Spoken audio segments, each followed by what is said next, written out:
যোগাত্তা বাংলার এক লৌকিক দেবী।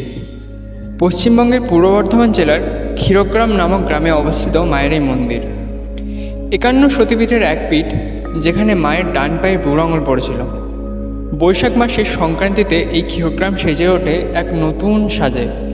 শুধু ক্ষীরগ্রাম নয়, ক্ষীরগ্রাম সহ আরও 6 গ্রাম মেতে ওঠে এই পুজোতে। চলুন ঘুরে আসি সেই অতি পরিচিত মায়ের মন্দির।